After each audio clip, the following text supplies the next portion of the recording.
Oh boy, modern technology, you can't get away from it. I got a text message and a phone call, 3,000 feet. Through the medium of my little salt boiler video, we're gonna look at a part of Wakulla County probably not a lot of you have seen.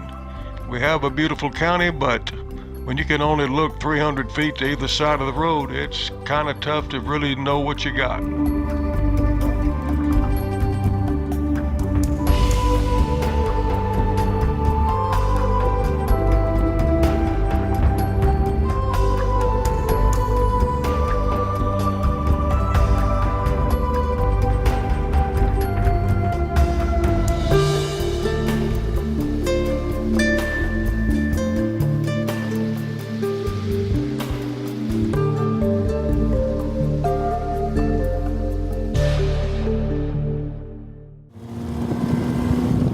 This ain't looking too hot. Yeah, no kidding, it ain't looking too hot. I was on my way to the boilers early one morning, got into some bad fog, but I decided to press on, got on top, climbed up, and climbing up in clouds in a little ultralight with no instruments is not a good thing to do, but I made it. And when I got on top, you're not gonna believe what I saw. It was a UFO, an honest-to-goodness UFO. Here it comes. Happy Valentine's Day, everybody. I left it up there like a lonely signpost, suspended, wishing the world a happy Valentine's Day. I've made 3 passes at that sucker to catch it, missed it all 3 times. Through the use of ultralight aircraft, and a battle-weary and battered little drone. It just came off of 3 crashes during the filming of this video. That's got duct tape on it, but it's ready to go. We're going to show you a part of Wakulla County, Florida that probably quite a few of you have never seen. This is my little drone. It's seen more crashes than some airliners, and it almost crashed it right there. But it's off and going. It's up there at the top, headed out. And it's gonna give you an idea of what we're looking at. Now, I want you to imagine things now as you watch this video. Imagine the heat, the insect, the pouring rain, the hurricanes that these people had to endure, the long walks across this marsh in wet, tall marsh grass. We're gonna go look at this salt boiler site here.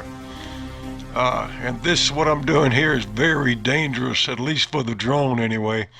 You can see those limbs there just waiting to snag that drone. But I took a chance and got away with it. But looks like we came upon a dry hole right there. Sometimes it's like that. But sometimes you get lucky. We're going to pop over this salt boiler site with our trusty little drone and try not to hit anything. And I'm going to see if you can find some salt boilers up in here.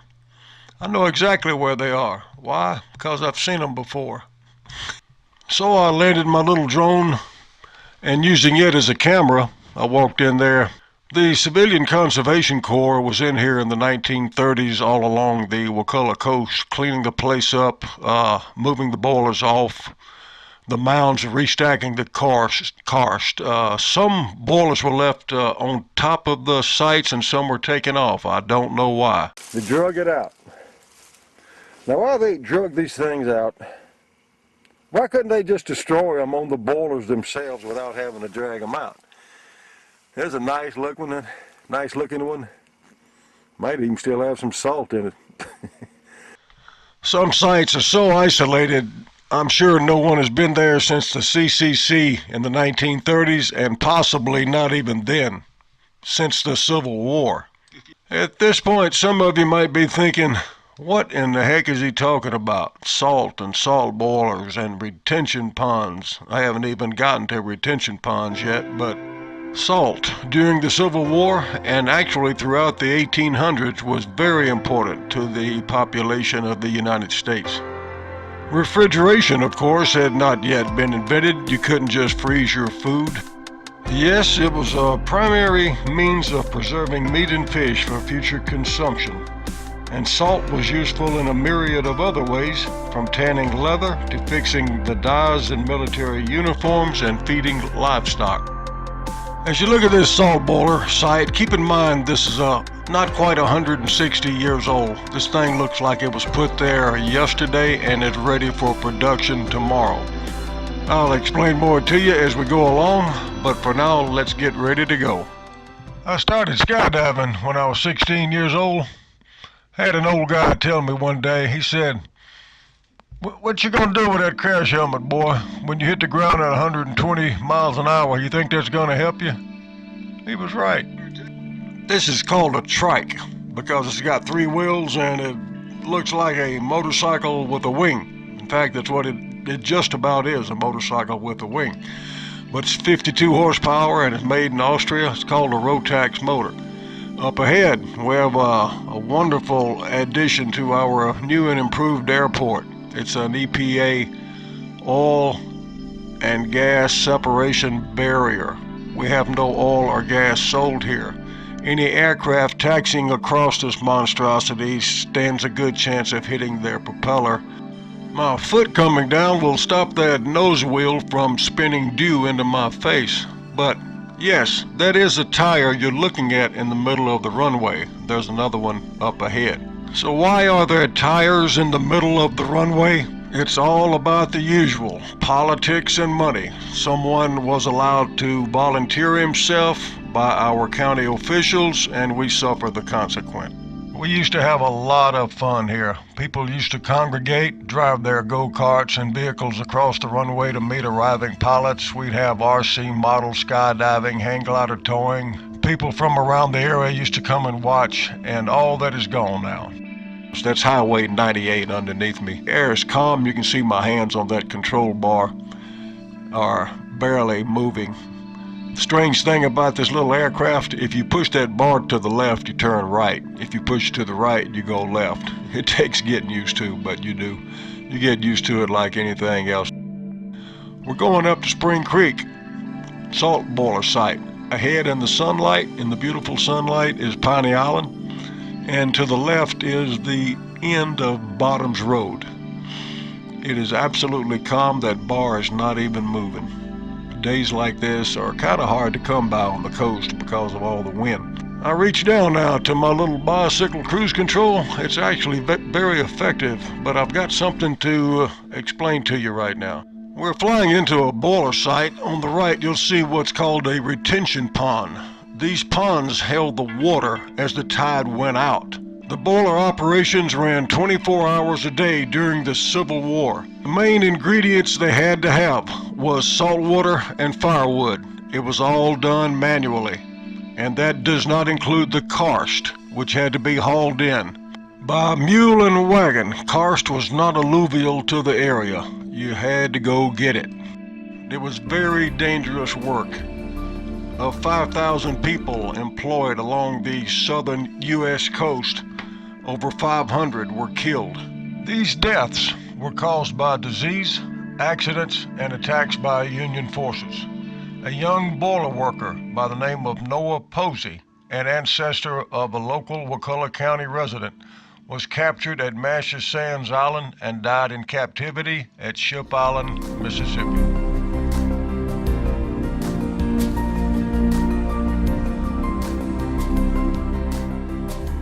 This guy wanted some bacon. Salisbury, North Carolina, March 30th, 1863. He said, "I will exchange salt for bacon, giving 3 pounds of good salt for 1 of bacon." I hear that. I like bacon too, and he must have been hungry. Will do.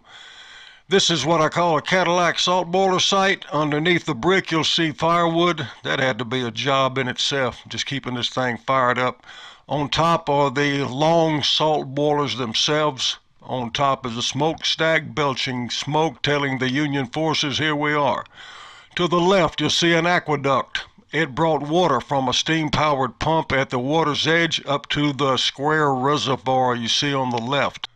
To the right of the pump at the far end, you'll see 3 boats of a Union raiding party coming to attack this boiler site. This happened quite often from 1863 to the end of the war.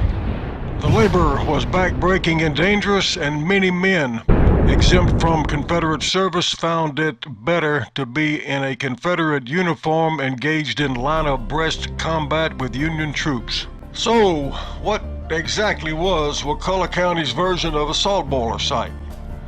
Sites could be individual, like this one, but the majority were leased and located in a mutual or community area. This boiler community could have been for the common good and to provide protection from Union raiding parties bent on destroying the salt boilers. Flying above the coast, as I have been, I could only imagine that our coastline during the Civil War period was probably defined by wood smoke from thousands of salt boilers and easily spotted by Union forces. However, gaining access to the boilers by the Union Navy shore parties would have been an undertaking unto itself due to swampy, flood stage, snake and alligator infested tall marsh grass. Not to mention lugging explosives and even small cannons to blow up the boilers.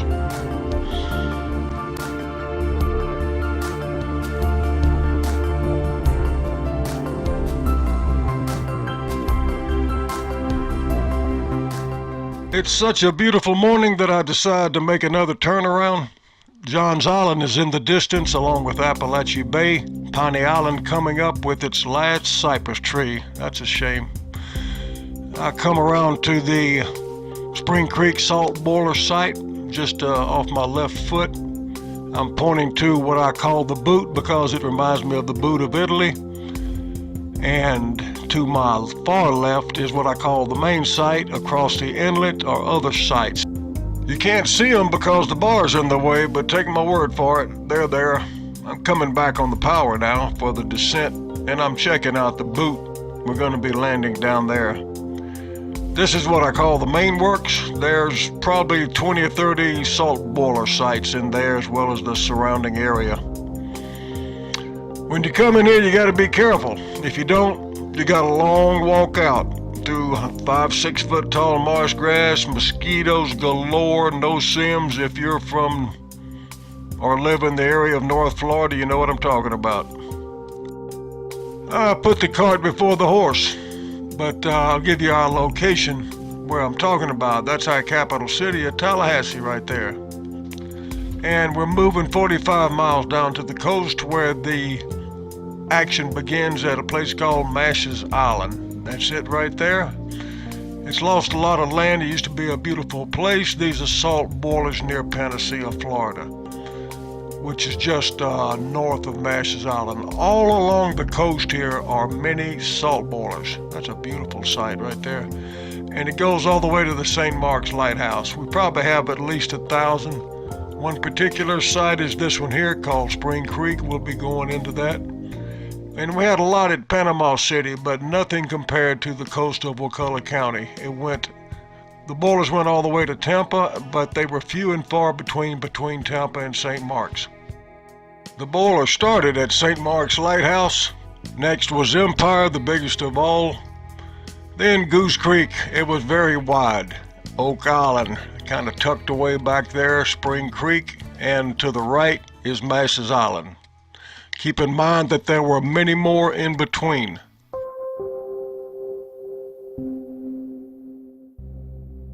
This is a nice picture of Marsh's Sands area. It was the home of 50 salt boilers during the Civil War. We still have a boiler site here. We're going to be going by drone from this site, and we're going to run across the marsh and water all the way to a point about here. We're going to be taking a shortcut by drone after I almost hit that bush. I'm famous for that, but it's about a half mile over marsh and water. That's the site. The condos at Marina Village are right there, Ultralight Bay in the background. That little white triangular object is a UFO. Actually, it's somebody's pier from Hurricane Michael. But there's about 4 salt boiler sites here.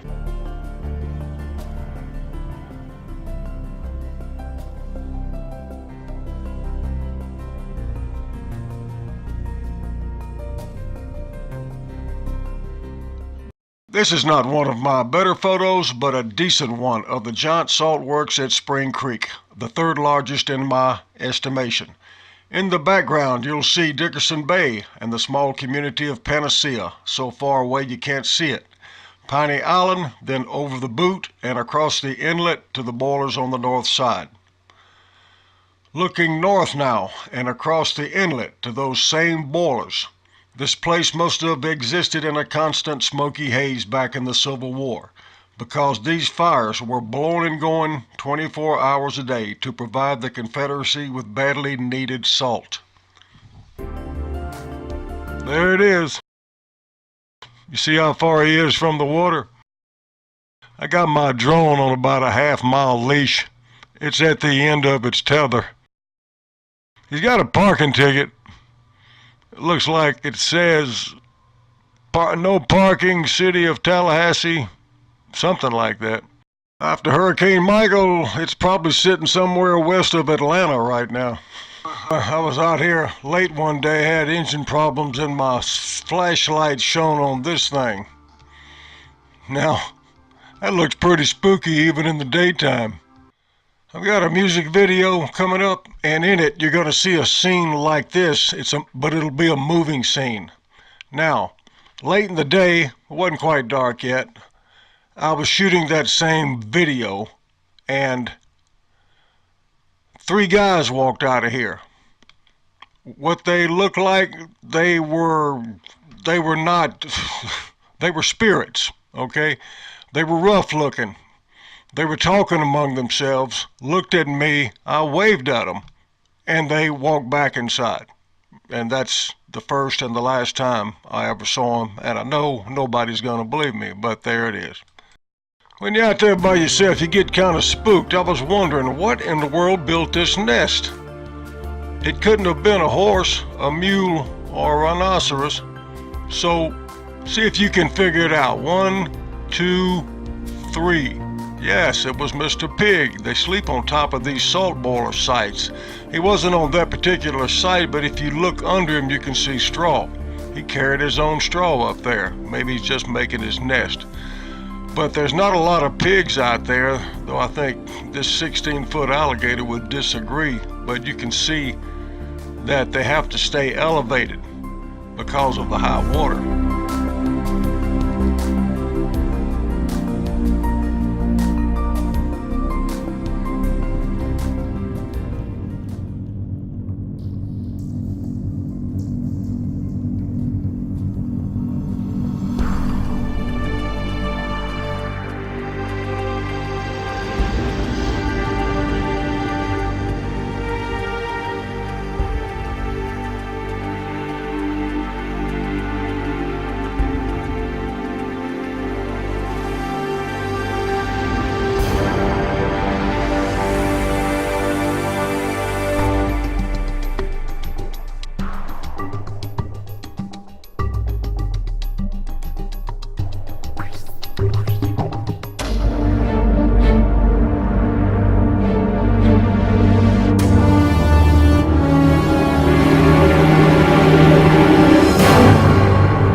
Let's see how good you are at spotting something from the air. Do you see anything in that photo? Okay, I'll give you a hint. How about in that clump of trees? Here's a close-up. Well, that's not really a close-up, but here's a better one. Do you have it now? Everyone should have it. Now, if you were walking on the ground, would you think to walk across that marsh and see what's in there? No, I wouldn't. But we have a salt kettle. You may wonder about the scalloped edges around the circumference. Well, I did too, because the Union had to disable all of these salt kettles. That was their job. So why would a normal thinking human being cut it around the top? I think a Union officer came along and he said, "Hey, you big dummies, you gotta cut it deeper, not wider." This is a photo taken recently of a boiler site at Spring Creek. And this was taken 20 years ago. You can see how it's extremely well laid out by this guy. He got his retention ponds in here close where we can get to them easily. Very nice all the way around. He's got at least 2 boiler sites and possibly 4. He probably lived here in the middle in what used to be a load of palm trees. Now, this recent photograph was taken by me about a year ago, and you can see how things are starting to deteriorate here. For example, this boiler site here taken 20 years ago compared to now. Here it is now, it's almost, well, it is completely gone. And this site here, which is still fairly substantial, is on its way out. The retention ponds, as you can see, are just about gone in comparison to how it was 20 years ago. As compared from this one to that one, but these places should be on the National Register of Historic Sites. And one of those sites is the Oak Island Salt Boiler Works, which we see here looking toward the west from Apalachicola Bay. It's a huge area also. This is again looking toward the west. It's 3 parts to it: the north side on the right, south side, and the east side in the foreground. That's looking toward Goose Creek. Empire Salt Works is just about out of sight in the background. And the St. Mark's Lighthouse is to the upper right, just about out of the picture and so far away you can't see it, but this is only halfway between Mash's Island and St. Mark's. It gives you an idea of the enormity. Arrows show the boiler sites on each side of the tidal pond. Even though the pond supplied water about half a day, they still had to have retention ponds because it had to operate 24 hours a day. This is a good shot of the retention ponds with the boilers on the right and the tidal pond beyond.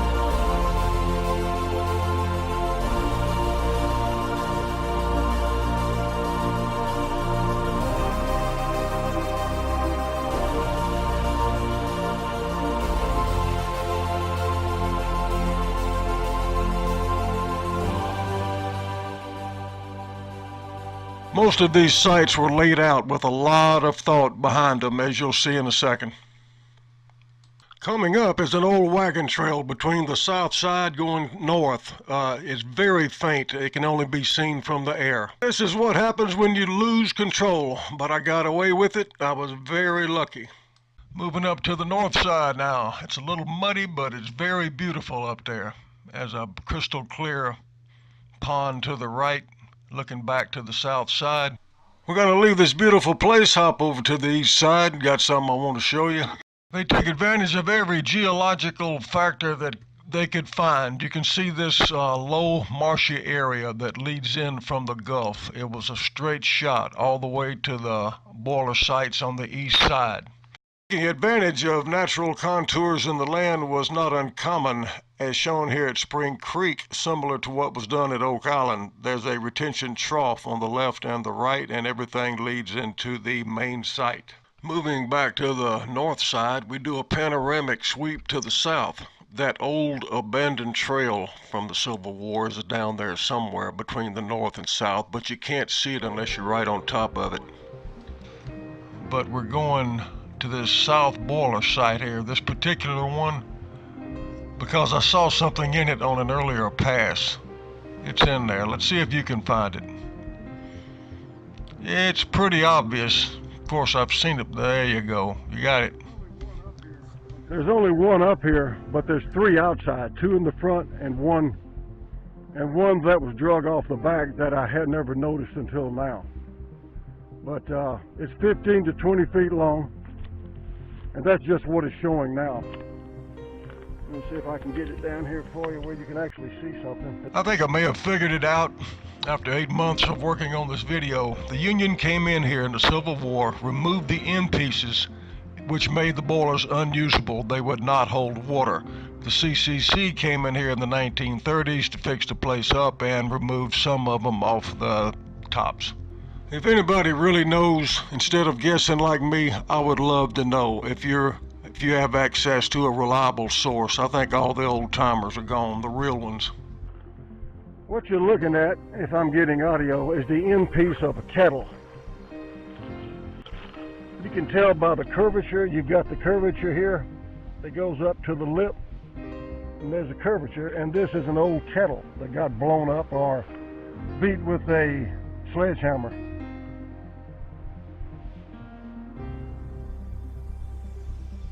But I tried to pick it up, and it will not come up. There's lots of unexplained things out there. And one of those things are, to me, is these two trails that lead out from Port Leon. I've never heard from anyone that knows anything about these trails. Port Leon was the county seat in 1843. It didn't last long. It got knocked out by a hurricane shortly thereafter. But supposedly a railroad was built from Tallahassee to St. Mark's to Port Leon. But I don't think these trails across the marsh were a railroad track. And I don't think it came across St. Mark's River proper. I don't see any pilings. There are some pilings that shoot out from Port Leon itself, but I think they were just docks. I flew across the trails about in 2010. This is I called it an old wagon trail. I'm not sure what it is. It could be a wagon trail. I know it's not a railroad, obviously. It could have been used for getting the salt out of the tree-lined salt boiler sites that you see in the far distance. And it could have been used for lumber from the 1930s and the Civilian Conservation Corps. We're gonna make a loop around Port Leon. It was abandoned in 1843 due to a hurricane and yellow fever epidemic, but you can see the building outlines. What we're going to do now is follow the primary cross marsh trail from Port Leon. It's right straight ahead here. You'll see it. It's impossible to see it from the ground. Impossible to see from the ground. You got that right. All you would see was more marsh grass. It does a little zigzag up here beyond these palms. That zigzag tells me something. It says that they wanted to follow the water as much as possible without going through the marsh. Even at that, you can easily see what a tremendous undertaking it must have been back then. As we get closer up to a still shot right here, you'll see what looks like an enclosed dike system. I believe this to be an assembly area for the supplies going back and forth from Port Leon. We're coming up on the tree line now, and this is a whole another section of the Wakulla County salt boiler system. For wagons going to Port Leon, I believe that one trail was used for incoming and one for outgoing from Port Leon. As far as the trails are concerned, it's my personal opinion that the trails were used in the Civil War and reused by the Civilian Conservation Corps. What's out there is astounding, and I have barely touched the surface, but I'm at the end of my time.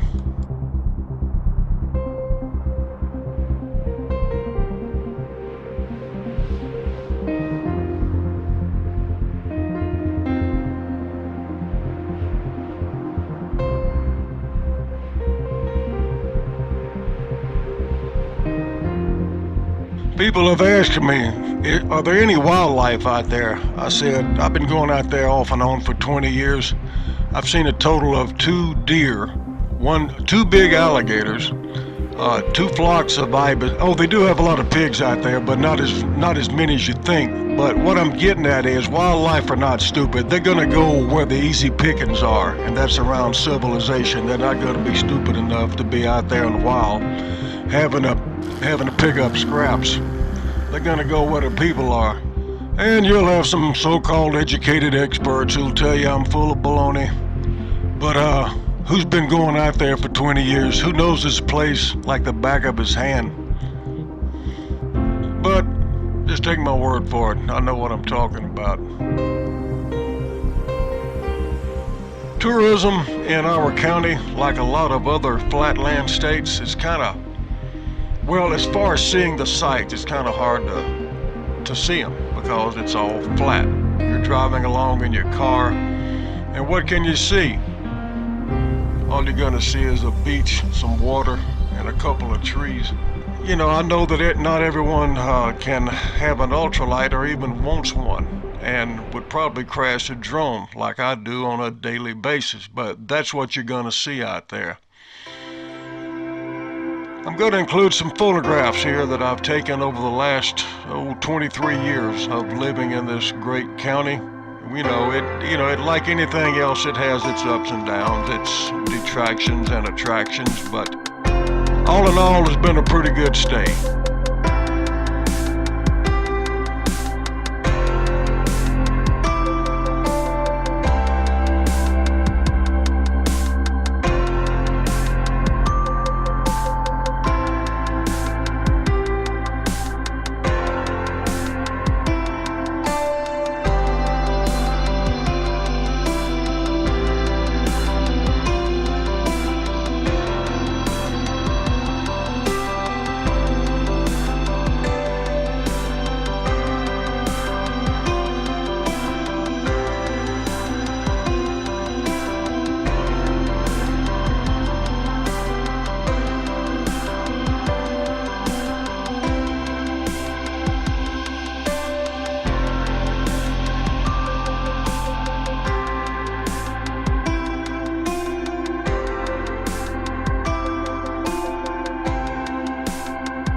Yeah, things happen, but 20 years ago we had no idea what we were looking at. I actually thought it was old home sites. See, from the marsh, and we got two lines of rocks with bricks going in the middle. But this is a brick, and we wonder how old it is. But there's bricks all out in here. There's a brick there, and there's bricks there, and they